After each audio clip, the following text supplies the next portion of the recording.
An A-rank Cyclops erupts inside a city dungeon, towering over two already wounded explorers. Both fighters are trapped beneath its single burning eye, with their energy nearly exhausted, and despite levels 52 and 49, neither woman has power remotely close to this monster, so their desperate calls for help disappear unanswered, just as the beast prepares to strike, until a streak of blue power cuts across the darkness, buying them one last second.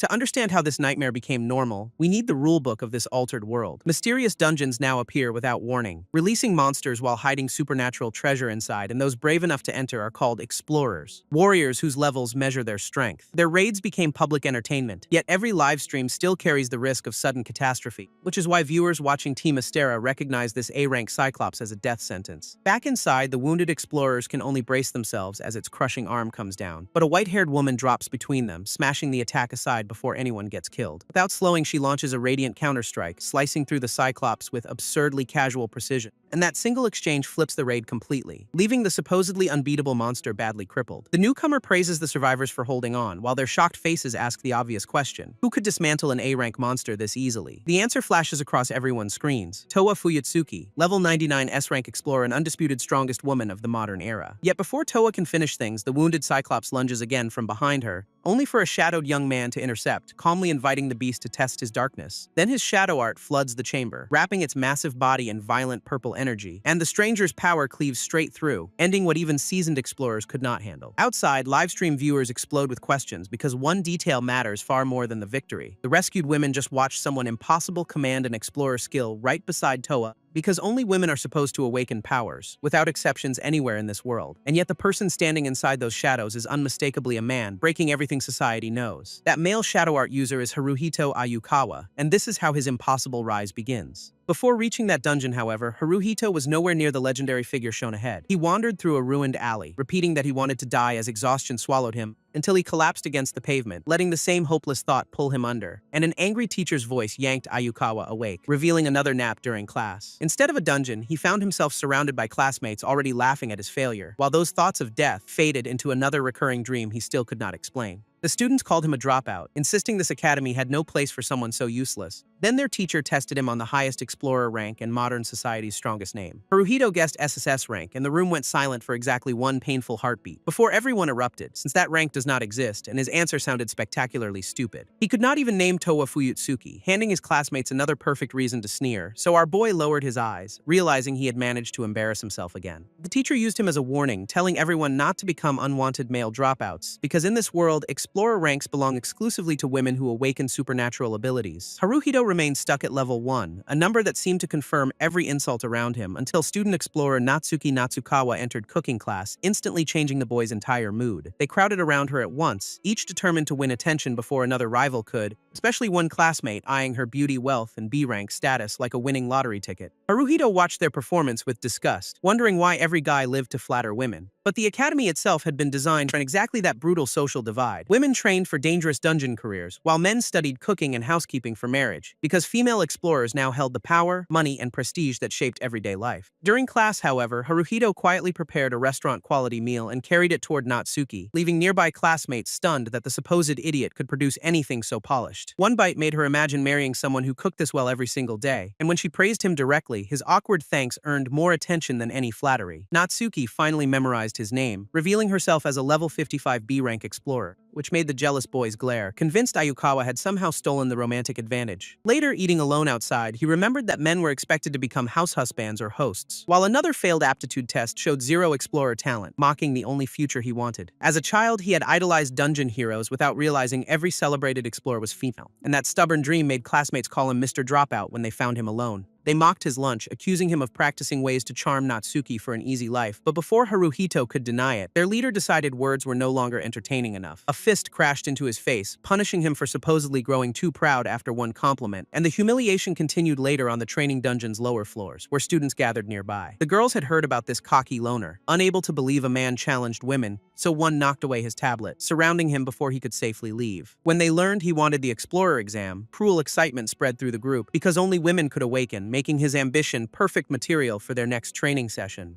They attacked while explaining that a man's best outcome was becoming a house husband or host, then beat him down together, chanting that males simply could never become explorers. Haruhito hated people who decided everyone's place, especially when he only wanted one impossible dream, but a male bully planted his foot on him and offered mercy for a humiliating apology. Bruised beneath that shoe, our boy weighed begging with a smile against finally fighting back, and his hesitation earned another kick, followed by an order to answer right now. The watching women called him too cocky for a man, promising to discipline that attitude, until pain cracked his resolve and made surrender seem easier than another useless struggle. A level 15 student asked why someone with zero talent kept chasing exploration, and Haruhito realized he had no logical answer, only a promise buried inside his childhood. That memory carried him back to a bright beach, standing beside an unnamed friend, who declared a determination to become an explorer and prove personal strength to the world. Haruhito immediately promised to follow, insisting their friendship mattered more than him being a boy, and his companion accepted, smiling as they imagined reaching that impossible future together. Their pinkies locked together, sealing what Haruhito proudly called a promise made between men. Back in the dungeon, that vow made the battered teenager wonder whether he was simply an idiot. Yet it also gave him enough strength to lift his head instead of surrendering quietly. He told the bullies they would never understand, dismissing the entire pack as trash mobs, and their mocking smiles vanished, replaced by furious eyes fixed entirely on him. Offended beyond reason, the group closed in and promised another vicious round of education, then attacked without restraint, expecting one powerless level 1 boy to grovel beneath their stats. Instead, Haruhito grinned through blood and told every last bully exactly where they could go, when a deafening crash interrupted them, announcing something far worse than any school fight. A gigantic Cerberus entered the training floor and every student recognized the impossible danger. This was an A-rank monster, turning their previous confidence into a panicked stampede. Haruhito watched them flee, yet his own battered body remained strangely rooted in place, even as Cerberus advanced with power no low-level academy student could possibly survive. Every instinct screamed for escape, but his legs refused to obey while the beast approached, and one fleeing student shoved past, calling him an idiot before ordering him to run. Instead of retreating, our guy reached forward, shocked that his body was moving alone. Thoughts of death returned as Cerberus closed in, making that familiar word echo louder, then panic pulled every failure together, until one impossible memory suddenly cut through the noise. Haruhito knew this deadly sensation because the same feeling haunted every recurring dream, where he possessed overwhelming power, so maybe those visions had never been dreams at all. That realization cuts through his death wish, because Haruhito understands this is not the moment, and those impossible dreams were actually memories, buried inside him until mortal danger unlocked them. With fear turning into fury, he faces Cerberus and promises the monster will die here instead, triggering a hidden main system that immediately announces the initiation of combat mode. Its interface authenticates Explorer 666, Haruhito Ayukawa, level 9999 and designated SSS rank, then suspends his feigned death state as Prometheus welcomes its impossible explorer back. Memories reveal a future where dungeons overwhelmed every defender, leaving humanity completely erased, but Haruhito once fought there using shadow art, the same power now awakening around him. When monsters overflowed without limit, even elite explorers failed to stop the catastrophic invasion, meaning this rewound world will meet that fate unless somebody changes the recorded outcome. That necessary exception is the man who remembered everything on death's edge, Haruhito Ayukawa, and with his identity restored, Prometheus formally resumes the exploration he never truly abandoned. Cerberus lies defeated moments later, while the system congratulates him and Haruhito asks the unbelievable, is he genuinely an explorer? Prometheus confirms it, although its voice feels strangely familiar. More shockingly, the system calls him an SSS rank explorer,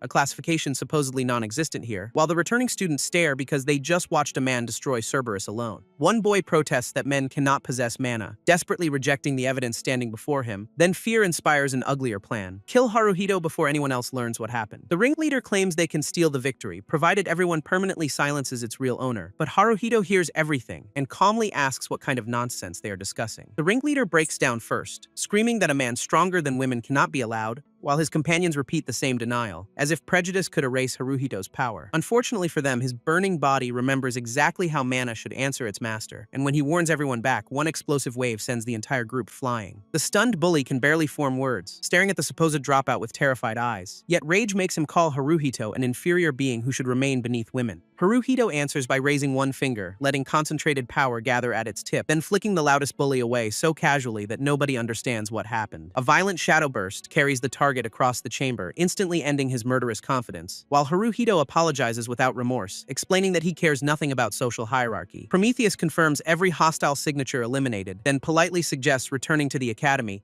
but Haruhito refuses because strange battle memories keep surfacing faster than he can process them. Before facing anyone outside, he decides there is one crucial truth he must confirm. His mind contains two complete histories, one from this world and another explorer lifetime. So 3 days later, instead of returning, he camps until reaching the depleted inner Chichibu barrier, a dungeon already cleared. Yet his older memories insist one secret door should remain. Haruhito recites the remembered phrase, declaring himself someone who thirsts for power, and the supposedly empty wall opens, proving those impossible recollections know this place perfectly. Beyond it waits the chamber he remembers, untouched despite the entire timeline changing around him, along with National Treasure-class divine artifact Onikiri Yasutsuna, a blade hidden from modern history. Holding the artifact, he asks whether both lives were real, since only one rule truly differs. Before Prometheus can answer, a distress signal appears inside the supposedly depleted dungeon. The system cross-checks its Explorer database and identifies a B-rank academy student nearby, then displays Natsuki Natsukawa, 17 years old at the time of her recorded death. Haruhito freezes, because the familiar classmate should not be part of these past life memories. Yet history marks July 1, 2050, when her decapitated body was discovered inside this barrier. According to that timeline, she died covering her team's retreat, and the same event is unfolding now. Prometheus warns that changing history may affect everything, and logic offers no reason to interfere, but Haruhito remembers Natsuki proudly saying she had finally memorized his name. So he grips to Onikiri and decides a real explorer cannot ignore someone dying nearby. That choice echoes the beach promise that first made him chase this impossible life, and the image of an explorer's pinnacle reminds him exactly what strength should protect. With every excuse burned away, our boy accepts there is only one move left. While deeper inside, Natsuki desperately clashes with an armored monster blocking the escape route. She hopes everyone else escaped, laughing bitterly that nobody warned her this creature existed, and the unknown knight advances, forcing her to demand what kind of monster it is. Neither sword nor mana can damage its armor, while the sealed exit offers no opening, so another brutal strike crashes through her defense and sends the wounded explorer tumbling. Natsuki hits the floor hard, realizes a bone broke, and sees death closing in, until even her stubborn confidence collapses beneath the certainty that she will not survive. Still, she hopes her teammates escaped safely, since no rescue is coming and countless dreams remain. Simple wishes like eating delicious food, meeting a kind husband, and living beyond 17. Even the memory of Haruhito's meal surfaces as the monster raises its weapon again, making Natsuki finally admit the raw truth. She does not want to die. Before the blade falls, shadow art spreads beneath her and activates Shadow Hide. Then Haruhito emerges from the darkness, catching the attack while purple energy swallows both fighters. Natsuki stares at her unexpected rescuer, too shocked to understand who just arrived, and when she asks, he gives the simplest answer possible, an explorer. Onikiri Yasutsuna meets the armored weapon, carrying national treasure power through Haruhito's hands, as more creatures charge and turn the rescue into his first real battle here. His body moves on remembered instinct, shaping power before conscious thought can catch up, because every clash restores fragments explaining the enemy and his forgotten combat rhythm. Haruhito finally remembers how to command Shadow Art, letting darkness answer his outstretched hand, and its crushing force overwhelms the armored monster before the creature can adjust. The wounded enemy snarls and lunges again, still too stupid to understand the gap, so Onikiri flashes once, severing its head while Haruhito complains that it was loud. Prometheus declares the subjugation complete, leaving a glowing blue magic stone behind on the floor, and Haruhito picks up his first reward, examining proof that this new life is real. Behind him, Natsuki watches the impossible man stand victorious, unable to hide her disbelief while he turns back and casually praises her for holding out until rescue arrived. That casual praise confirms the familiar voice, and Natsuki suddenly realizes who rescued her.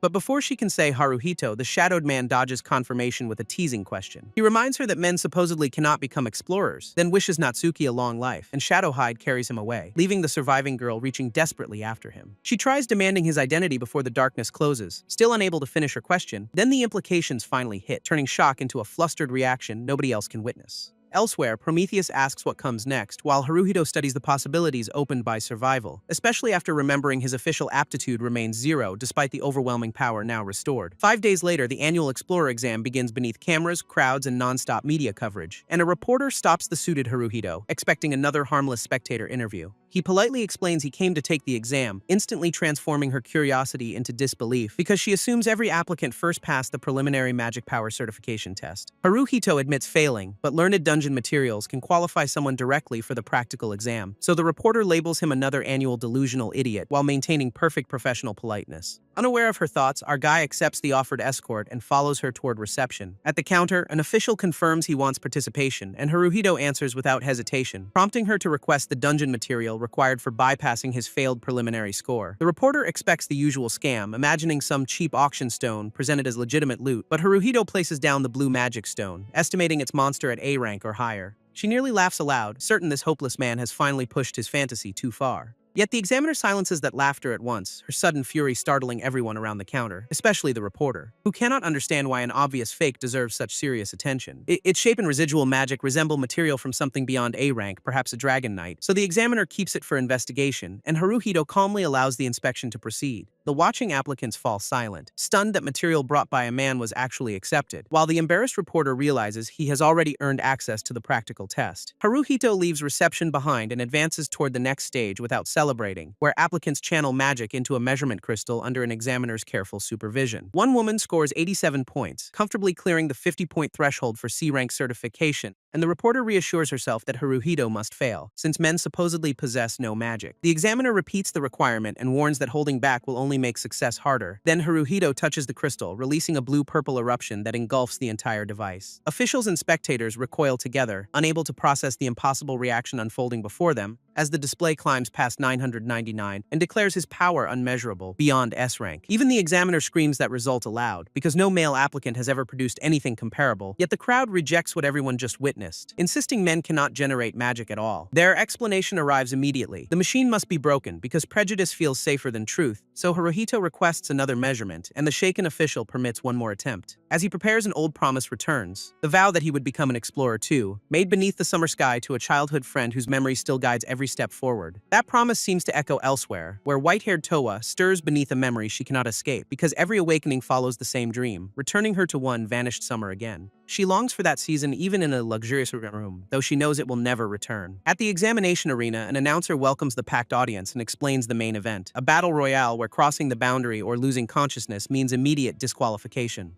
Every applicant must fight freely, turning ambition into one merciless public spectacle. But today carries historic weight, and Haruhito stands quietly among the gathered women. For the first time since the examination system began, something considered impossible has occurred. A male applicant has reached the main round, sending disbelief racing through the arena. The audience answers with laughter and jeers, treating his achievement like an offensive joke, while the announcer promises no special rules will protect this supposedly fragile man. That only makes the crowd louder, since most spectators already expect a humiliating defeat. Natsuki, watching from the stands, spots Haruhito immediately and points toward the arena as nearby women ignore his danger, discussing how unexpectedly cute the male contestant looks. Elsewhere, an elite observer dismisses him as another delusional fool chasing an impossible dream, while S-rank leaders Satsuki, Yui, and Kurara gather around the seat reserved for rank 1. Their attention turns to Towa because the strongest explorer is famous for despising men, and from her elevated chair, level 99 Towa finally asks for this applicant's name. Her secretary Arya Akine says a man's name is not worth remembering, and Towa accepts the answer, while another companion jokes that even their reigning king cannot hide her hatred forever. In the ordinary stands, a woman finds male effort adorable precisely because she considers it useless, but Towa voices colder contempt. Men are weak creatures who survive only by flocking together.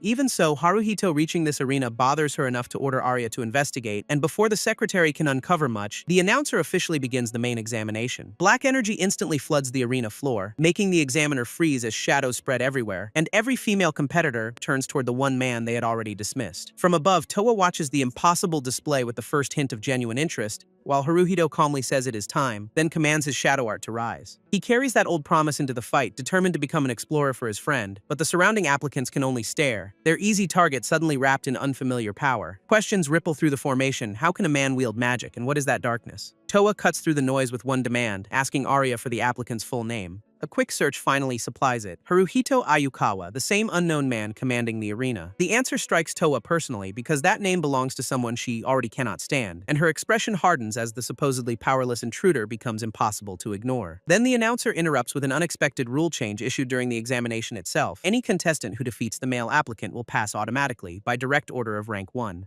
The crowd erupts when they learn Lady Towa is present, celebrating her decree like a royal command, and the applicants swarm with renewed confidence, each imagining one easy victory and guaranteed promotion. Their eyes cloud with greed, resembling explorers who see only treasure waiting inside a dungeon. Seeing him surrounded, the women rush forward with smug warnings, blaming Haruhito for entering their contest. Yet greed has made them forget a dungeon's oldest rule: treasure is usually guarded by a monster. Haruhito cares nothing for gender once someone becomes his opponent, and his grin announces the difference, as full shadow art erupts outward, sweeping every attacking applicant from her feet in one release. A stunned survivor can only gasp, watching confidence vanish faster than the shadows arrived, while even the announcer loses her microphone, leaving the entire stadium in breathless silence. Haruhito catches the falling mic before it hits the ground and brings it casually to his mouth, then asks whether anyone still wants to fight, his smile making the challenge sound almost friendly. No answer comes because unconscious bodies already cover the arena around his untouched figure, and the audience finally explodes, demanding to know whether everyone witnessed the same impossible victory. Some spectators decide the shadows must come from a divine artifact, the only explanation they understand, while others keep insisting no man could ever command power like this. Arya turns toward Towa for confirmation, only to find rank 1 staring at Haruhito Haruhito in shock because the technique below has disturbed something far more personal than professional curiosity. For a moment, the arena fades behind a rush of emotion Towa has buried for years,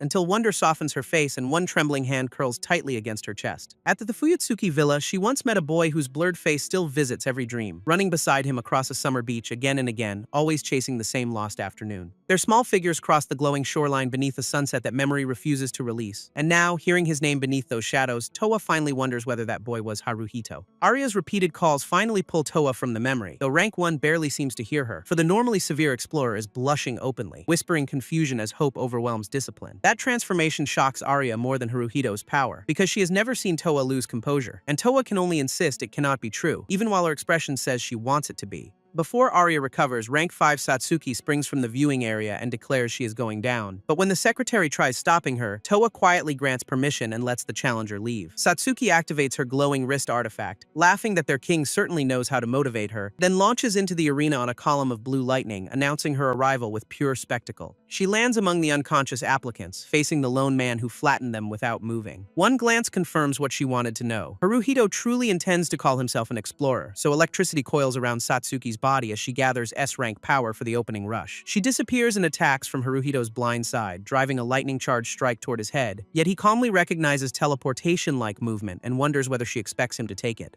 The intruder is Satsuki Itsuki, level 96, S-rank explorer rank 5, and she is delighted he reacted. Haruhito asks whether he somehow looks like a woman, answering her surprise with dry confidence, which only makes Satsuki grin wider, praising his spirit and admitting she likes it. Then she raises the stakes herself, declaring one more rule for this unauthorized confrontation: if Haruhito can defeat her, he will pass the entire explorer examination immediately. The announcer nearly breaks under the news that rank 5 has invaded an active test, but confusion cannot hide one obvious truth. A genuine S-rank battle has begun around Haruhito. Satsuki attacks again, proving she carries enough raw power to challenge an S-rank opponent head-on, yet every blow misses, and her amusement becomes frustration when she asks whether Haruhito can see her. Strangely, he can. His sharpened vision follows everything, allowing instinctive dodges before conscious thought. But knowing she is S-rank, Haruhito refuses complacency and catches her next punch in one palm. His fingers close around Satsuki's hand, shocking everyone who considers S-rank explorers humanity's absolute pinnacle. Then a single motion sends rank 5 flying across the arena before she can break free. Only afterward does Haruhito notice her body changing into light, revealing the secret behind her movement, though the rough landing still forces a painful groan from the supposedly untouchable challenger. Satsuki lies back in disbelief, staring upward as an amused voice greets her recovery. Rank 4 Yui has arrived with a gigantic stuffed bear, teasing Satsuki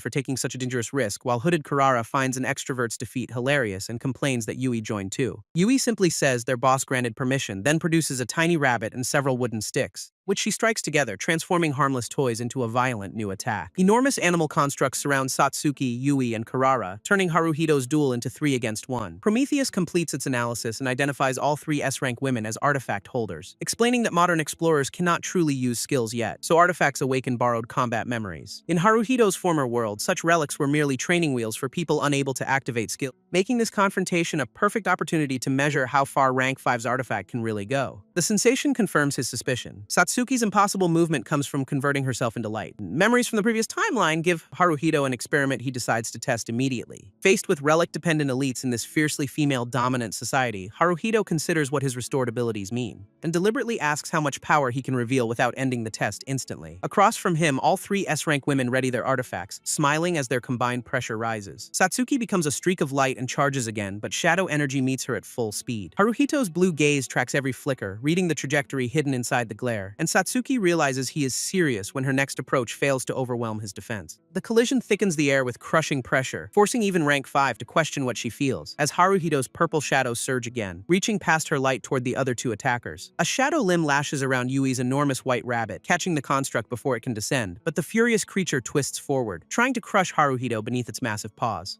He answers by forming an even larger shadow fist, bracing the arena beneath its descending weight, and the 2 gigantic attacks collide hard enough to blast debris across the field. The rabbit is knocked aside, its cute face doing nothing to soften the brutal counterattack, so Yui sends her towering teddy bear forward and joins the assault from another angle. The bear slams down with cheerful violence, piling one oversized artifact attack atop the next, until Haruhito disappears beneath the impact and the arena floor ruptures around him. Yui watches carefully, certain the direct hit should have ended anyone caught underneath, but Haruhito blocked it with ease, forcing forcing her to call Kurara into action immediately. From the remaining blind side, the hooded rank 6 finally draws back her own fist, telling Yurufuwa Yui not to rush her as she prepares the trio's next coordinated strike. Kurara finally unleashes Purple Blade, sending a compressed violet edge screaming toward Haruhito from above, but he slips aside with one almost careless gesture, muttering an amused apology as it misses. His answering shadows tear through the attack's path, breaking the formation before Kurara can recover, and rank 6 tumbles helplessly through the air, stunned by how quickly her ambush collapsed. Yui whispers that it cannot be real, because all three elites have exhausted their options, leaving Satsuki, Kurara, and Yui breathing hard around the untouched man they tried to overwhelm. Haruhito studies the result and admits, with ridiculous understatement, that he may be slightly strong, while a heavy silence spreads through the stadium where confident mockery once filled every seat. Spectators struggle to understand how one male applicant defeated the strongest women in the examination, and some immediately call the battle staged, because accepting his strength would overturn their entire worldview. Kurara hears them insist a man's victory must be some trick, no matter what happened before their eyes, while Satsuki recognizes the uncomfortable truth that Haruhito achieved it despite every prejudice against him. Then the crowd turns cruel, laughing that 3S ranks lost to a man and deserve humiliation. And those words reopen Kurara's memories of male violence, helplessness, and fear. She tries asking whether gender even matters after the battle they just witnessed, as Haruhito begins explaining that an explorer should be judged by something more important, only for furious spectators to interrupt, accusing a man of arrogantly lecturing an S-rank woman. That outrage encourages the opposite side, where male spectators grin at the sudden reversal, cheering Haruhito to continue and treating Kurara's defeat like revenge against every powerful woman. Their celebration becomes uglier, praising him for beating women instead of respecting the strength he displayed. Kurara recoils as the noise closes around her, hearing strangers mock an S-rank woman for crying, because male voices now demand that Haruhito beat the women down for their amusement. The scattered shouts become a chant, each repetition dragging Kurara deeper into memories she cannot control, while Yui watches her collapse and bitterly remembers exactly why Kurara hates men. Surrounded by S-rank companions, Kurara still trembles at one word, meant, as every face in the crowd multiplies inside her mind until there are far too many. Satsuki and Yui call her name, shocked because they believe treatment had cured this phobia. But Kurara is a lie, insisting she remains weaker than the men surrounding her. Haruhito stands as a troubling contradiction, a man whose overwhelming strength has not yet become cruelty, making Kurara wonder whether other men might also be different from the monsters in her memory. His reflection appears inside her tear-filled eye, suspended between terror and the possibility of trust, yet the only truth she can speak aloud is that she is still scared. The crowd treats those tears as entertainment, laughing that rumors about Kurara's condition were true, then reduces her androphobia to another vulgar joke, turning genuine trauma into public spectacle. Haruhito finally turns away from the defeated explorers and looks directly toward the hecklers, who mistake his attention for approval and demand divine punishment against the supposedly arrogant women. One shadow-darkened command cuts through their celebration: "Shut up." When a spectator asks why, Haruhito answers that their noise is distracting him, and blue-black power rises around his body before anyone can decide whether he is serious. A precise burst strikes the loudest men, dropping the hecklers together and silencing their hateful celebration. The instigators collapse across their seats, their cheers ending before the remaining audience understands what happened, and even Satsuki and Yui stare at Haruhito, uncertain why he defended the woman he defeated. Kurara asks the same question through tears: why would he help her, even though he is a man? Haruhito answers that someone like her does not deserve mockery from people like them, because Purple Blade is a refined flying slash that amplifies magic, not some trick learned overnight. An explorer's gender is irrelevant, he continues, since only one quality should decide her worth: strength, the very thing Kurara earned through work no spectator has any right to erase. With the noise gone, Haruhito smiles and invites everyone to continue the explorer examination. Satsuki manages an uneasy laugh, while Yui remains speechless before his unexpectedly simple conviction, and Kurara stares up through tears, demanding to know what kind of person he really is. Haruhito gives the impossible answer without hesitation: an SSS rank explorer. Before anyone can respond, a golden blade crashes into the arena and splits the moment apart, forcing Satsuki, Yui, and Kurara to recoil as a far greater presence descends. Toa steps through the debris with one command: enough, and takes control of the examination herself. Sword in hand, she faces Haruhito and asks whether he truly is Haruhito Ayukawa.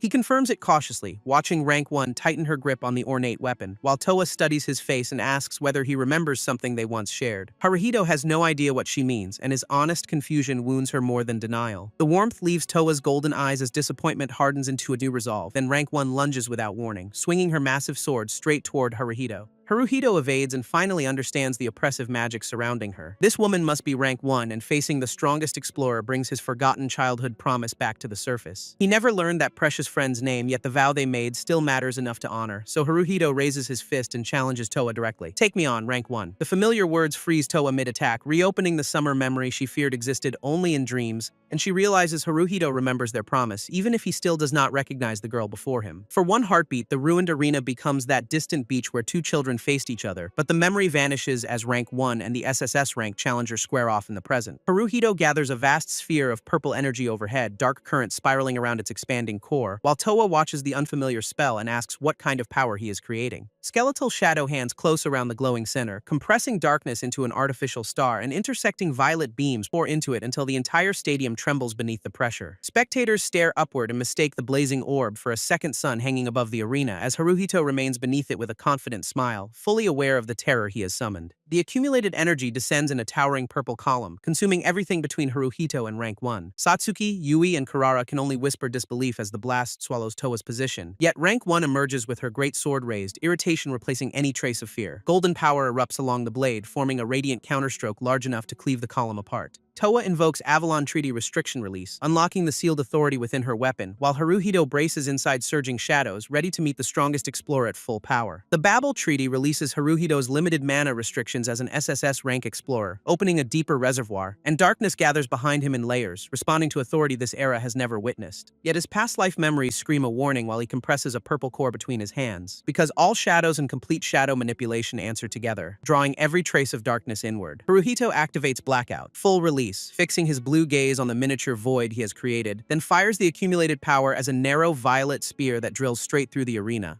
Its collision with Towa's golden force detonates into a blinding explosion, shaking the stadium foundations, while Haruhito remembers one godlike monster responsible for destroying the future world. Skeletal fingers, a gigantic body, and impossible proportions emerge inside those fragmented memories, followed by a rainbow-colored eye belonging to the entity called Pluto Ida. The resemblance terrifies Haruhito, who wonders whether that monster already exists somewhere in this timeline. Before he can decide, the violent light fades and leaves the battered arena unnaturally quiet. Ordinary spectators assume the impossible spectacle was another elaborate stage effect created for the examination, but Prometheus suddenly orders its Lord Explorer to run, replacing curiosity with immediate alarm. Nearby faces turn toward the disturbance as Haruhito understands something far worse is approaching, because if events still follow his past life memories, he knows exactly what happens next. In that ruined future, Prometheus addressed him among red tombstones while disaster consumed the world, and now a dungeon gate is open nearby, announcing that a monster rampage is beginning. Haruhito curses when even this detail matches the future he remembers with perfect accuracy, then orders everyone toward an AIS shelter, only to learn those facilities do not officially exist yet. Towa recognizes the secret acronym and demands how Haruhito knows it, but he postpones that impossible explanation, instead begging every spectator to take family members and leave the surrounding town immediately. They have fewer than 10 minutes, he warns, before the rampage reaches populated streets. Outside the stadium, the dungeon gate pulses like a living wound as the outbreak begins. Some spectators finally panic, calling relatives and asking what they should do,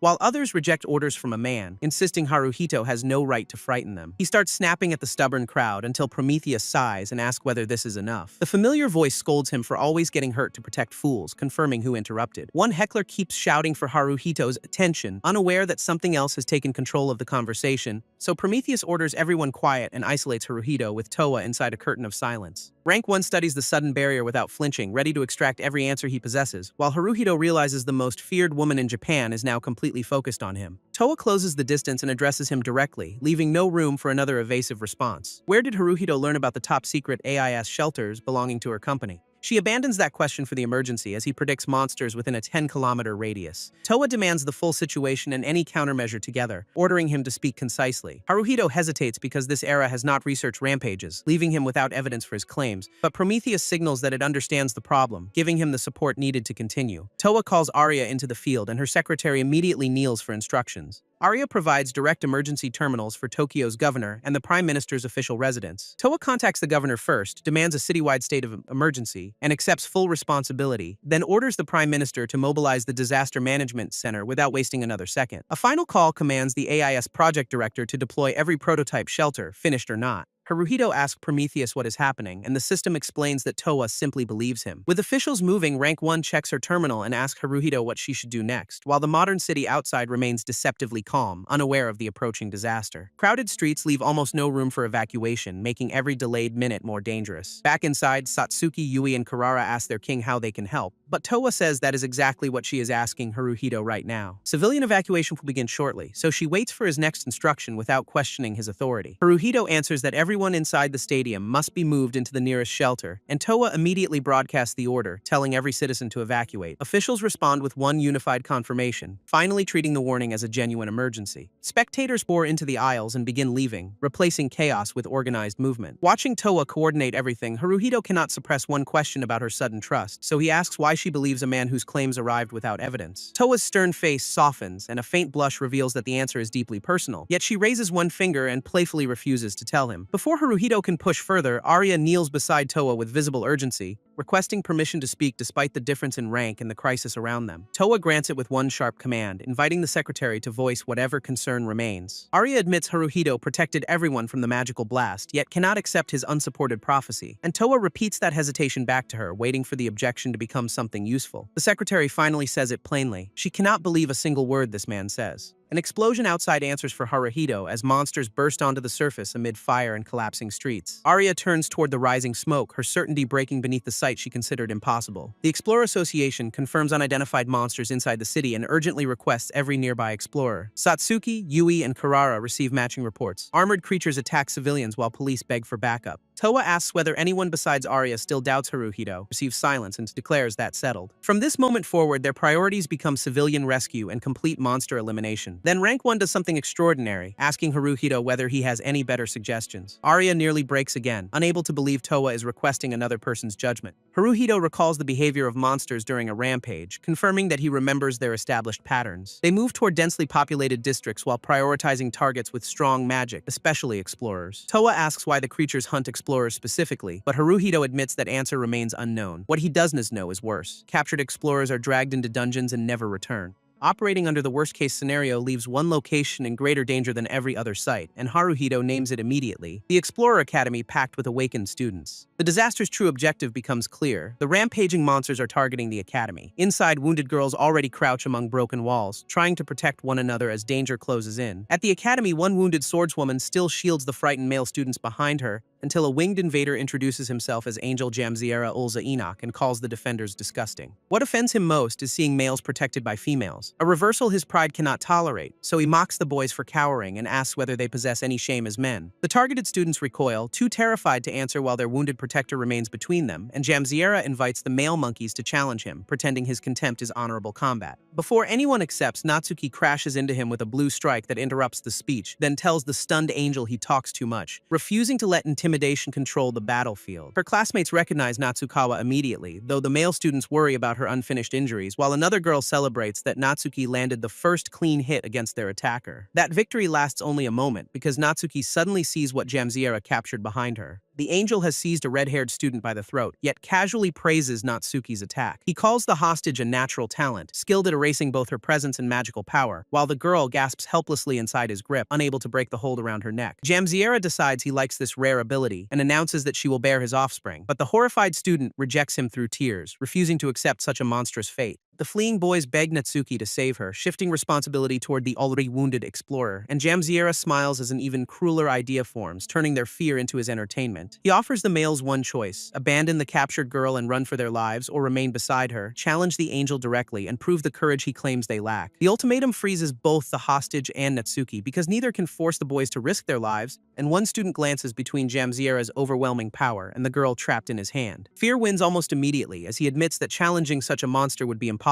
Then the boys turn and run, apologizing to Natsukawa while abandoning both women behind them. Their retreat fills with desperate excuses. This is not their fault, and survival is all that matters. Jamziera calls that their final answer, lamenting that talented women are wasted on males like these, while Natsuki struggles on one knee, her damaged body no longer able to hide its limits. The Angel notices those injuries as well, realizing that the wounds from her earlier battle never healed, yet he still praises the strike she delivered, impressed that she reached him in such a condition. With the hostage under control and Natsuki barely standing, Jamziera approaches to impose another humiliation. He orders the wounded girl to lick his finger, reducing mercy to an act of submission. If she obeys, he promises to accept Natsuki as his mate instead of killing her. Natsuki asks whether that obedience will also spare the hostage and everyone else inside the academy, and Jamziera casually agrees, convinced that desperation has finally broken her resistance. She lowers her face toward the offered hand, appearing ready to purchase their survival with her dignity, but closes her teeth around his finger instead, turning submission into one last act of defiance. Jamsiera jerks back in fury and demands to know what she thinks she is doing, as Natsuki remembers the boy who already holds her interest and rejects the angel's claim on her. With a fearless smile, she tells him there is absolutely no chance she will ever become his mate. Jamsiera accepts that answer with murderous rage, gathers his power, and orders her to die. He offers a cold goodbye, savoring the instant before his attack erases the wounded explorer, and Natsuki can only brace beneath the descending force, with no strength left to escape. Then a quiet hey cuts through the execution, announcing someone Jamsiera never sensed approaching. Living darkness erupts around Natsuki and tears the killing blow apart before it can reach her, revealing Haruhito between the angel and his target, exactly where the academy needs him most. He asks Jamsiera what he thinks he is doing, treating the terrifying invader like a common nuisance. The angel recoils at the impossible entrance and demands to know where this human came from, but Haruhito gives the simplest answer possible, from the shadows surrounding them. Jamsiera laughs at the audacity, calls him a little rascal, and welcomes a male finally willing to stand. A massive blast follows without warning, though Haruhito reads the attack before the flames can swallow them. Fire explodes across the ruins, with Haruhito and Natsuki still trapped at its center, leaving Jamsiera convinced that one careless strike has already killed both troublesome humans. He prepares to finish the remaining students, regroup with his younger brother, and await the rare one they seek, but as the angel turns away, the smoke behind him begins to shift unnaturally. Something is still moving inside the burning crater, forcing him to look back at the result. Haruhito emerges with Natsuki untouched beneath his shadows, and Jamsiera demands an explanation. The answer is almost insulting in its simplicity. Haruhito survived because he blocked the blast. Jamsiera admits that much is obvious, yet cannot understand how any human possessed the power to do it. Confusion becomes exhilaration as the angel finally recognizes an opponent worthy of his attention. He invites Haruhito forward with manic delight, demanding the kind of battle he believes only men can share. Jamsiera calls it a duel to the death between two men, but Haruhito interrupts before the challenge can begin. His first concern is Natsuki, so he asks whether her injured body can still carry her to safety. Rather than wait for an answer, Haruhito apologizes and lifts her into his arms, an act Jamsiera calls arrogant before lunging forward with a vicious punch. Natsuki gasps as the angel closes the distance, certain the sudden blow will catch them defenseless. Jamsiera sees no fear in Haruhito's eye, only the calm focus of someone already preparing a response. And even after the punch connects, Haruhito keeps Natsuki secure while blue power flashes through the impact. Countless eyes open inside his shadow art, locking onto Jamsiera as Haruhito commands him to stay right there. The angel freezes beneath that gaze, stunned that a human can halt him with a few quiet words. Watching students call Haruhito incredible, he took a direct hit from the monster who crushed explorers like trash. One dark-haired boy studies the rescuer more carefully, because the face beneath that power looks familiar. Recognition lands with a shock. The impossible fighter standing before the angel is Ayukawa. Haruhito carries Natsuki back toward the surviving girls, who rush forward and call her name. He asks once more whether she can walk, and this time Natsuki manages a hesitant yes. Yet the familiar voice changes everything, prompting her to ask whether he really is Haruhito. He smiles and greets Natsukawa after their time apart, confirming the identity she could barely believe. Natsuki stares up at him in blushing silence as shock, relief, and recognition finally connect. The mysterious person who rescued her before was Haruhito all along, standing close enough to touch.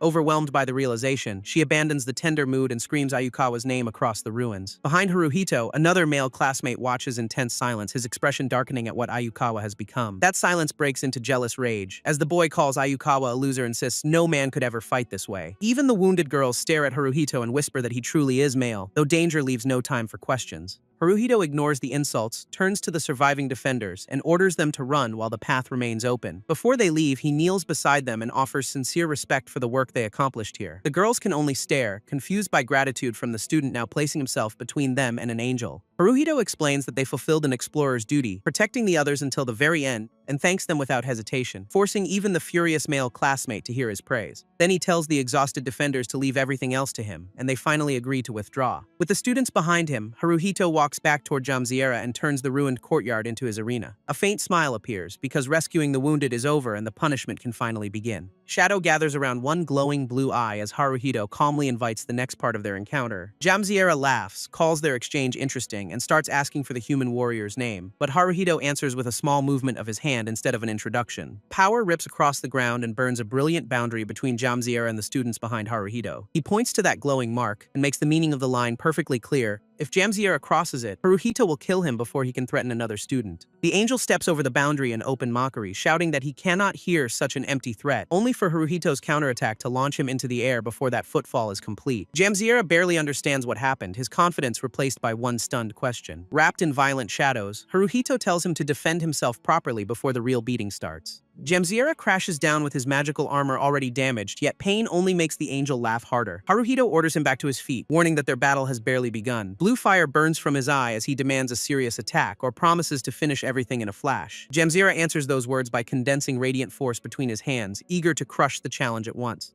Haruhito closes the distance before that power can decide anything and drives the angel back into the earth. For the first time, Jamzira's open mouth holds shock rather than laughter, because the human keeps moving faster. Another shadow-coated strike follows immediately, blasting through his defense and tearing apart the courtyard below. Smoke swallows the impact, but Jamzira's delighted laughter rises from the crater instead of a scream. He calls Haruhito excellent, thrilled that someone on the surface can force him this far. Radiant energy forms a divine sword above his head, surpassing every weapon he used against the academy students. The watching girls sense the new pressure and realize the angel has been hiding another level of power, while Jamzira demands their attention and proudly repeats his full name. Jamzira Ulza Ina. He acknowledges Haruhito not merely as a male, but as a warrior worthy of facing his true strength. Then the angel charges with the blazing divine sword raised high, inviting Haruhito to revel in their battle. Haruhito answers with only 2 words, shadow art, and sends darkness through the incoming weapon. The divine sword shatters into useless fragments, leaving Jamzira unable to understand why nothing works. His magical armor breaks with it, erased by black power that consumes every protection it touches, and even his wounds refuse to heal as though Haruhito's shadows cut through magic itself. One terrifying possibility enters Jamzira's mind. The human may be using a genuine skill. That conclusion feels impossible because no human in this era should possess the power Haruhito just revealed. Haruhito gives the impossible a name, drawing Onikiri and unleashing the divine artifact technique Onikiri Flash. Jamzira charges anyway, convinced his opponent has surpassed every combat limit humanity should possess. Yet their clash becomes absolute domination, an overwhelming force against which none of the angel's powers function. Haruhito cuts through the attack without slowing, his blue eyes already fixed on the finishing strike. In that instant, Jamzira remembers a skull-faced figure whose terrifying strength once inspired the same toothless. Haruhito's violence reminds him of that being, and Onikiri reaches his body before the comparison is complete. Mortally wounded, Jamzira laughs through the pain and admits that this human warrior is truly terrifying. As his body disintegrates, the defeated angel praises Haruhito and calls him brother with his final breath. A blazing magic stone remains behind, and Haruhito immediately senses that the object itself is dangerous. Prometheus confirms the result. SS rank monster has been successfully subjugated. The support system identifies the remaining core as an SS rank monster magic stone and begins securing it. Pink storage energy closes around the crystal, removing its unstable power from the ruined courtyard. Haruhito asks whether Prometheus intends to eat it, but the system simply reports one SS rank signature still active. Towa Fuyutsuki is closest to that location, and she immediately acknowledges the new target. Back at the academy, the humiliated male classmate rejects everything he witnessed as an impossible lie. He repeats that no man could fight like Haruhito, clinging to prejudice after an SS rank monster fell before him. Desperate to turn the crowd, he identifies Ayukawa as the boy who punched him before and supposedly ran away. Then he calls Haruhito a monster, twisting overwhelming strength into proof that the rescuer cannot be human. The accusation becomes an order as he tells the female explorers to perform their duty and kill Haruhito. No one moves. The girls only stare at the accuser, while his pointing hand begins to tremble. He demands to know why nobody listens, unable to understand the disgust now directed back at him. His rant grows uglier. Ayukawa is only a dropout. Haruhito's strength makes him a monster, and someone must kill him. Before the accusation can spread any further, Natsuki steps through the rain and closes the distance herself. Her palm cracks across the boy's face, silencing the coward who tried to condemn the man who saved them. He stares at Natsukawa in disbelief, too stunned to answer after the public rejection. Natsuki exhales, steadies her emotions, and turns away from the noise surrounding Haruhito. With her resolve restored, she announces that everything is all right and focuses only on him. Haruhito sees her approach and immediately asks whether she was hurt during Jamzira's attack. Instead of answering from a distance, Natsuki throws both arms around him in front of the entire academy. Pressed against his chest, she insists that she is not hurt, leaving Haruhito completely unprepared. She says it again through trembling relief. Because he saved her, she refuses to call herself anything but safe. Natsuki finally lifts her eyes and assures him that she is perfectly fine. Nearby students whisper that everyone is staring, turning the rescue into an unexpectedly intimate scene. Natsuki does not care. Even if the whole academy watches, she intends to thank the person who saved her life. The rejected classmate weakly asks why she would embrace a man like Ayukawa, but his opinion no longer matters. Prometheus interrupts with a warning that one powerful magical signature remains, forcing Haruhito to pull away. Natsuki understands before he can explain, asking whether he is about to leave and save someone else again. She sends Haruhito Ayukawa onward with one request. When he returns, they will go get something to eat together. Haruhito accepts in startled agreement, and Prometheus urges him to hurry toward the remaining threat. As he departs, Natsuki watches his back and finally admits to herself just how cool he really is. Elsewhere in the rain-soaked city, smoke rises between shattered buildings as the remaining SS rank presence reveals itself. Towa arrives at the devastated district and studies the destruction surrounding a second winged attacker. She asks whether he caused this ruin, giving the stranger one chance to confirm her target. He answers yes with a careless smile and wonders whether the strongest explorer has a problem with that. Toa calls herself a fool for even asking, because his indifference already contains every answer she needs. The winged man barely has time to react before her killing intent changes the pressure across the street. Toa surges forward with a devastating sword strike, cutting through his confidence in one explosive motion. The attacker is hurled into the wreckage, while the force of her opening blow tears another crater through the district. Rather than pursue immediately, Toa turns into the smoke and calls out for any surviving civilians. Faint crying answers from somewhere beneath the ruins, pulling her attention away from the SS rank enemy. She races through fire and collapsing debris, following the sound before another life disappears. At the center of the destruction, a small girl stands beside a motionless white dog and struggles to call for help. The child sobs through the rain, exhausted and terrified after surviving alone among the bodies. Toa approaches gently, lowering the overwhelming aura she used against the monster moments earlier. She kneels in front of the girl and reaches out, making certain the child can see a rescuer instead of another threat. The frightened survivor looks up in disbelief, still unsure whether the woman before her is real. A warm hand settles on her head and Toa silently confirms that the immediate danger has passed. Then she pulls the child into her arms and praises her for surviving everything that happened here. Toa apologizes for arriving late, acknowledging how terrifying those moments must have been, and the girl finally releases her fear, crying against the explorer who came back for her. Toa holds her through the tears, waiting until the child can finally explain what happened. The girl calls the dog Leo and says he protected her when the monster attacked, taking the kick meant for his family before collapsing and never moving again. Toa understands that this child had a wonderful family beside her even in the middle of disaster. She places one hand on Leo's body, searching beneath the stillness for any remaining life. Golden healing power blooms around the dog as Toa honors the courage of humanity's oldest friend. Leo's eyes open beneath her touch, and one weak breath proves that his sacrifice did not become his last. The girl gathers him into her arms, laughing through tears when the loyal dog answers her call. Toa then asks where the child's parents are, knowing the reunion remains incomplete. The girl points toward two unconscious adults lying together beneath the rubble. Their breathing is faint, but both are still alive, leaving Toa one final chance to save them. She spreads restorative light over their bodies and declares that this is not the day they are allowed to die.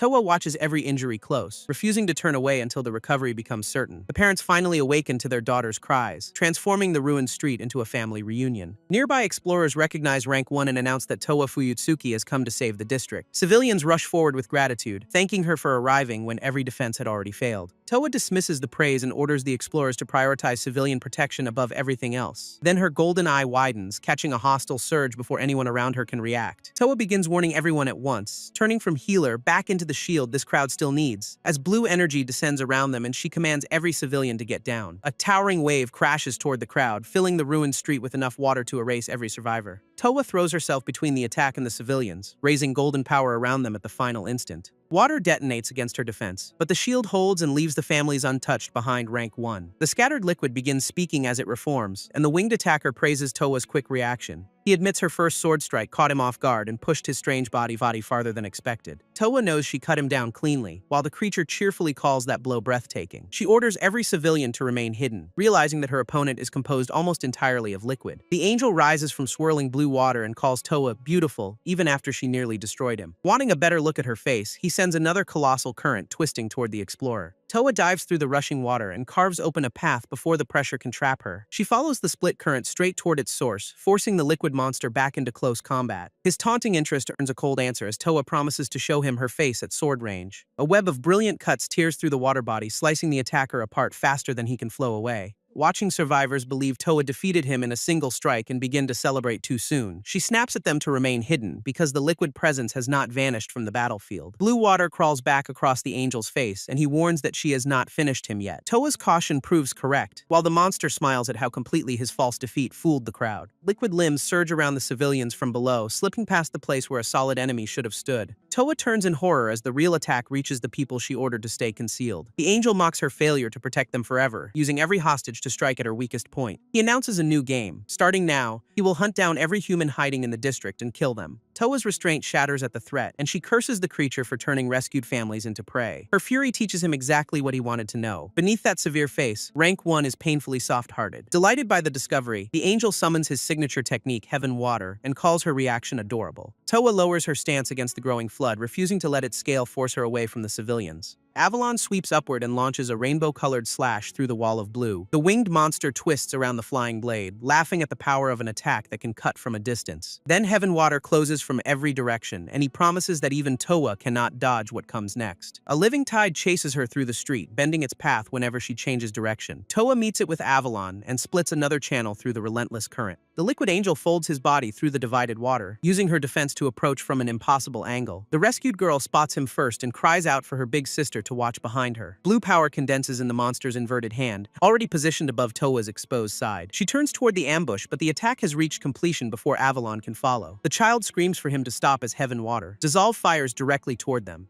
A concentrated blue torrent engulfs the space around the girl, leaving no safe path through its center. Dissolving water spreads across everything it touches, reducing solid matter to drifting blue fragments. Towa reaches the child first and shields her with her own body, asking whether the girl was hurt. The unharmed child answers with terrified screams because the explorer protecting her took the technique instead. Even the angel is surprised. Heaven Water works less effectively on Towa, though one touch should dissolve an ordinary human. He realizes she is resisting with exceptionally refined magical power and celebrates finding such a rare human. Towa tells him to shut up and swings Avalon again, forcing her damaged body back into the fight. The rainbow slash passes through his liquid form, but the angel reforms and says ordinary magic still cannot work. He explains the rule behind that immunity. Only a skill can oppose another skill, and humans cannot use skills. Towa fixes on the unfamiliar word, wondering what kind of power the monster means by a skill. The angel offers no useful answer, gathering water around his hand and inviting her to continue their game. Its rules are simple. Either Towa kills him first, or he reaches the civilians and kills her first. She charges before he can move toward them, driving Avalon into the flooded street with another crushing blow. By the time the angel looks past her, the other explorers have evacuated the families, costing him his favorite targets. He accepts that setback with a smile, certain the wounded rank 1 remains enough entertainment. Towa pushes herself upright and declares the game unfinished, even as her body begins to fail beneath her. She suspects that blocking Heaven Water consumed too much magical power, leaving almost nothing for defense. The angel admires her exhausted face and claims its beauty rivals that of his own race. Then he makes a grotesque decision, announcing that Towa will become his bride. Heaven Water. Pleasure coils around her body as he cheerfully proposes marriage in the middle of battle. He promises to fill her brain with his water, replacing resistance with whatever devotion he wants. The invasive liquid tightens around Towa, and the angel assures her she will soon fall in love with him. As an extra gift, he even promises to awaken a skill inside the human he intends to possess. His hand closes around her face while blue water forces its way into her weakened body. Towa gasps beneath the contact, unable to stop the technique before its influence takes hold. Yet she remains standing, battered and furious, while the angel calls her continued resistance disgusting. Towa realizes the trap is worse than pain. Her magical power has vanished, and she cannot break the liquid restraint. Bleeding and fractured in several places, rank 1 measures injuries that would already end an ordinary explorer's fight. With no magic, a damaged body, and civilians still nearby, the situation has become as dangerous as possible. The angel smiles and says he will repeat his proposal after the water has fully sunk into her mind. Before that corruption finishes, a column of violent shadow drops into the street beside him. Prometheus detects the SS rank monster, releases Shadowhide, and wishes the arriving SSS rank explorer good luck. Haruhito rises from the darkness directly behind the angel, close enough to strike before the liquid body reacts. One shadow-coated punch smashes into the monster's face and tears him away from Towa. The impact launches the winged attacker across the street, leaving him shocked by speed he never sensed approaching. He still calls the blow meaningless, trusting the same liquid immunity that neutralized Avalon's cuts. The angel begins repeating that only a skill can oppose a skill, then chokes as Haruhito's darkness damages him from within. Real pain replaces confidence, and he finally understands that the surprise attack left lasting damage. Haruhito steps forward and asks what the monster was saying about humans being unable to use skills. The angel cannot accept the answer before him. A genuine skill holder has appeared among humanity. He senses combat magic refined to its absolute peak, an existence that reached a height reserved for his own kind. Towa calls out to the newcomer, refusing to let Haruhito treat her like a rescued spectator. He moves beside the injured rank 1 and asks whether she can still continue the battle. Towa answers with a sharp look, telling him he truly never knows when to stop talking. Then both charge together. Her answer is obviously yes, and the delighted angel welcomes the fight at last. While that battle begins, Arya gathers 3 exhausted explorers and bluntly calls the trio of examiners to attention. Towa is fighting an unidentified monster in central Tokyo, so Arya asks whether they understand their new assignment. The boldest woman calls her 4 Eyes and confirms the order without losing her usual attitude. They will finish eliminating the enemies here, then move immediately to support their boss. A different winged presence watches the exchange from the ruins, revealing that this district still holds another threat.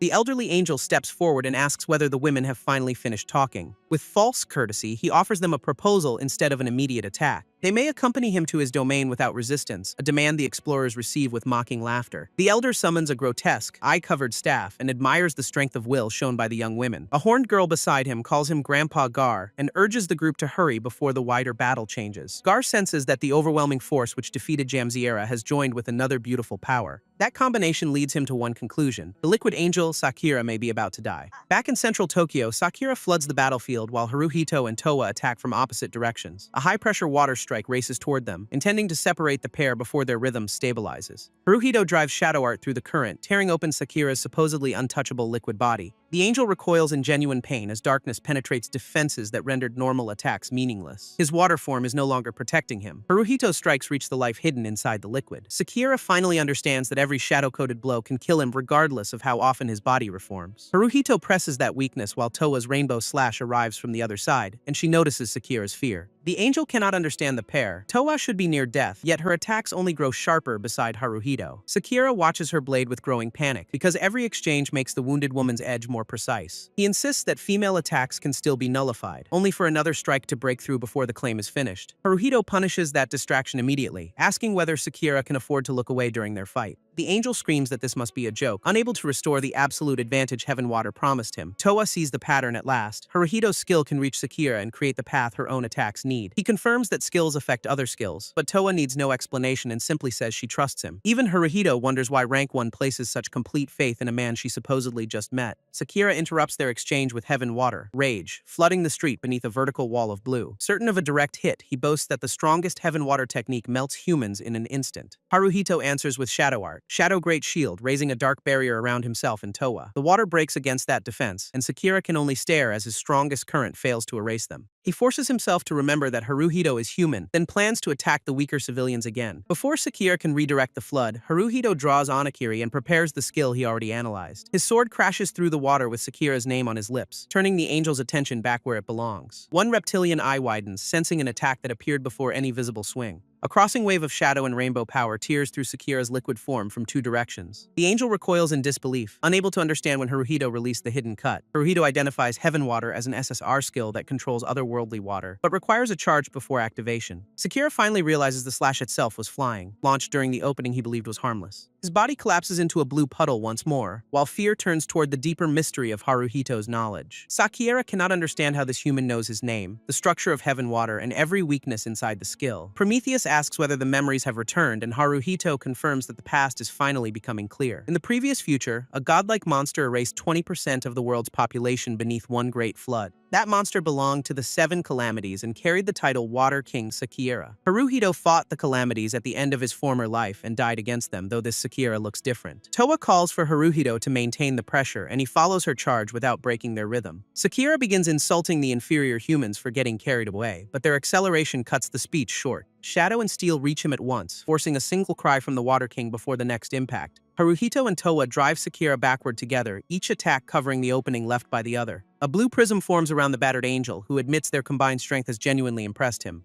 Sakura looks beyond them and demands to know what happened to the subordinates fighting in the other district. Gar and the Horned Girl reveal the captured explorers inside a floating blue prison, assuring everyone they are alive. Sakura recognizes his teacher and CL, asking why both came here while he stands on death's door. Gar explains that the king ordered a withdrawal, so their invasion of the human world ends immediately. The Water King remains confused, unable to understand what changed badly enough to reverse their entire campaign. Towa refuses to let the attackers leave with captives, demanding an answer before the retreat begins. Gar admits they arrived unprepared, but declares that the captured young women will become their spoils of war. A gateway opens behind the angels, offering a path back to the mysterious domain they came from. Shadow gathers at Haruhito's feet as he steps toward the portal, refusing to accept their escape. With cold certainty, he asks whether these monsters truly believe he will let them take anyone away. Shadow art erupts beneath Haruhito as he condemns the invaders with the only name they deserve, monsters. Gar and Seal halt in front of the gateway, surprised that one human reached their retreat formation alone. Prometheus issues an immediate warning. The combined enemy power exceeds Haruhito's current combat evaluation. Engagement cannot be authorized and retreat is mandatory, yet Haruhito tells Gar that this form looks different. Memory supplies the missing identity. The elderly teacher will become Nether King Ida, the terror Haruhito knew in the future. Haruhito ignores the retreat command and demands the captives back, driven by memories darker than any shadow. Those memories belong to his previous life, where every failure remained carved into the final survivor. He remembers a world overrun by monsters. With cities burning beneath creatures humanity could not stop. He remembers reaching the fallen too late, finding children motionless where ordinary life should have continued. Humanity was stripped of everything by an absurdity no one chose and no defense could explain. The voices inside those memories still scream the same command: destroy the monsters and take everything back. Gar studies the hatred surrounding Haruhito and begins to understand what kind of human stands before him. Sakira realizes this may be the fighter who killed Jamsiera and asks for confirmation. Learning that Haruhito defeated his brother changes the Water King's fear into personal fury. Gar answers with weary resignation, because the confrontation can no longer end as a simple withdrawal. More winged soldiers surround Haruhito, and Prometheus again warns that every visible opponent is dangerously strong. The system begs him to retreat, revealing that it never wants to lose its explorer again. Prometheus pleads not to be left alone anymore, its familiar voice carrying emotion no ordinary support program should possess. Haruhito addresses Prometheus directly, and the shaken system answers its explorer without delay.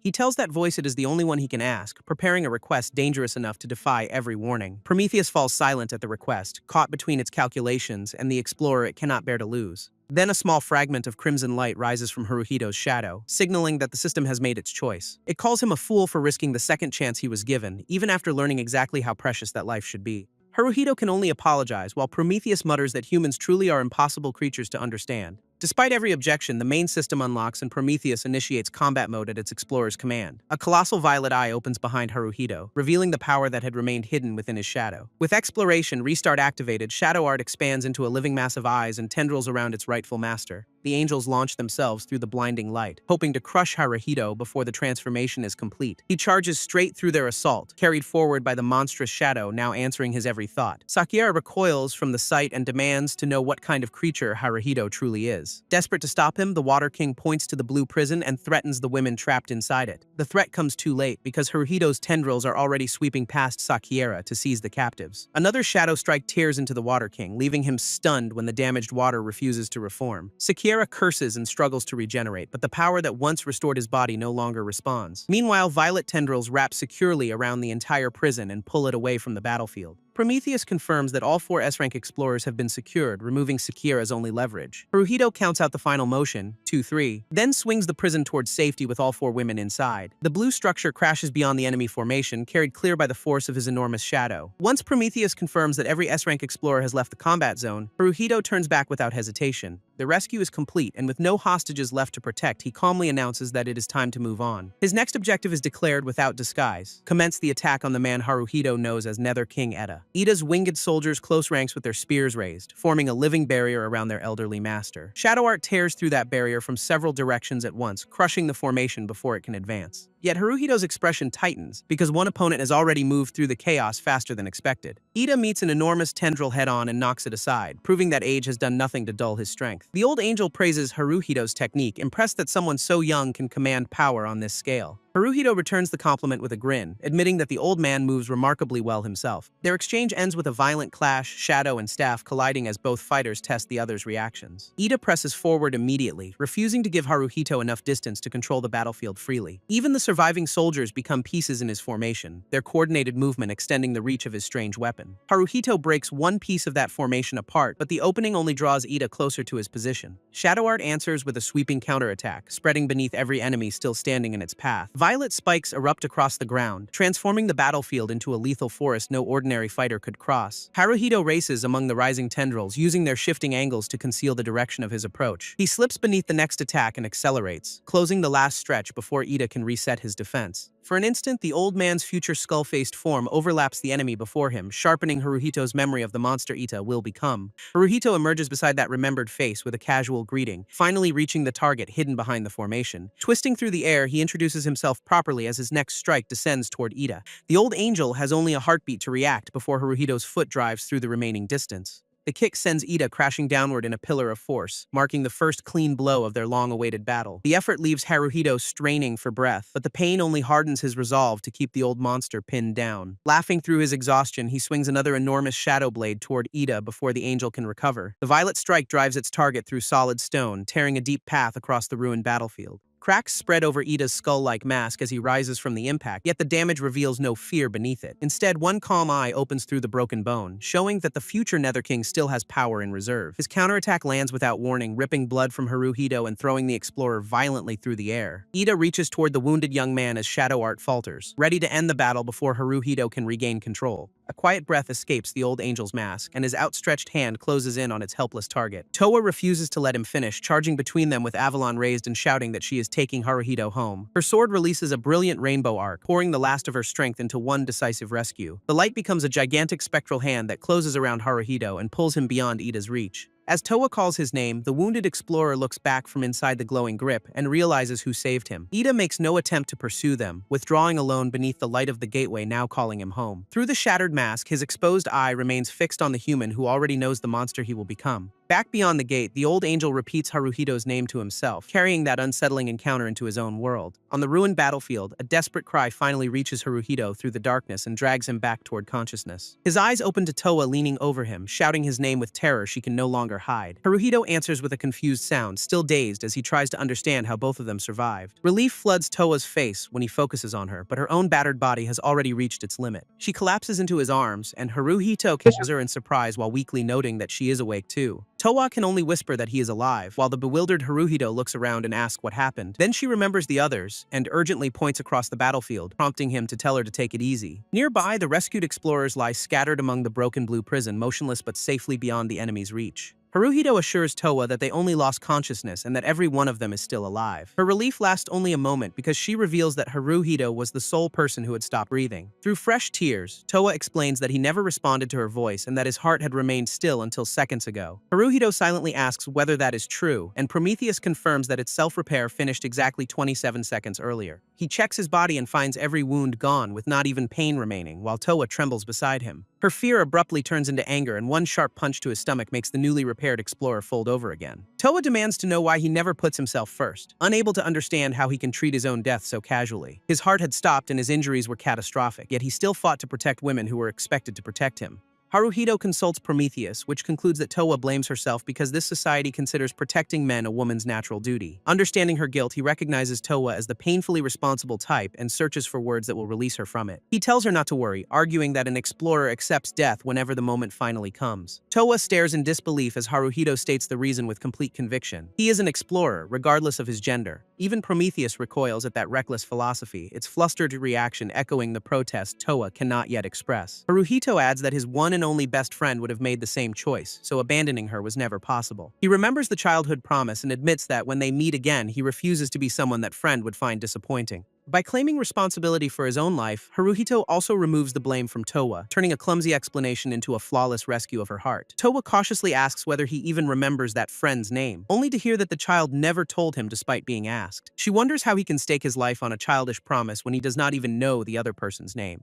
Haruhito admits that the promise may sound childish, especially to anyone who never shared that summer with him. His answer leaves Towa speechless, because she is the one person who understands how much that moment truly carried. To Haruhito, it remains a precious memory, more valuable than any outsider's judgment of what makes it reasonable. When everyone around him bullied and humiliated him, the memory of that single friend gave him enough strength to continue. He does not demand that Towa understand, telling her that the promise matters even if its meaning belongs to him alone. Overwhelmed by hearing her own importance described so sincerely, Towa suddenly throws her arms around him. Still holding Haruhito close, she asks whether he knows why that childhood friend refused to reveal a name. The child had been afraid that once the boy learned the truth, his warm and equal treatment would change. With Haruhito finally listening, Towa asks whether he wants to learn the name of the precious friend he never forgot. Blushing through her tears, she addresses him by his full name, Haruhito Ayukawa, and gathers the courage to reveal herself. Recognition begins to stir, but the stunned Haruhito can only ask her to wait while his thoughts catch up. Her face remains inches from his, and his first coherent observation is that she has moved far too close. Before Towa can finish the confession, Satsuki wakes behind them with a huge yawn and destroys the private moment. Feeling wonderfully rested, she notices Haruhito beside the crimson-faced rank 1 and asks why Ayukawa is there. Yui wakes next and sleepily complains that Satsuki's voice is far too loud for the recovering battlefield. Once she notices Lady Towa and the unfamiliar man, Yui politely greets Haruhito and thanks the pair for rescuing everyone. Then she asks whether the two are standing unusually close, while Towa insists far too quickly that they are not. Satsuki and Yui exchange a stunned look, immediately understanding more from that denial than Towa intended to reveal. Yui finds the blushing rank 1 adorable, yet the sight also gives her an uneasy feeling she cannot dismiss. As she watches Towa cling to Haruhito, that instinct hardens into the certainty that new trouble has already already begun. Far from the reunited explorers, light spills through an overgrown structure where another presence has been observing the aftermath. A mysterious woman studies Toa from a distance and remarks that the invincible rank 1 finally wears the expression of a grown woman. More precisely, Toa now looks like a maiden in love, her feelings visible even before she can confess them herself. The observer turns her attention to Haruhito as well, noting that he has come an extraordinarily long way. Seated above the scene with a knowing smile, she calls him Master Haruhito, ending the battle with a new identity waiting in the shadows.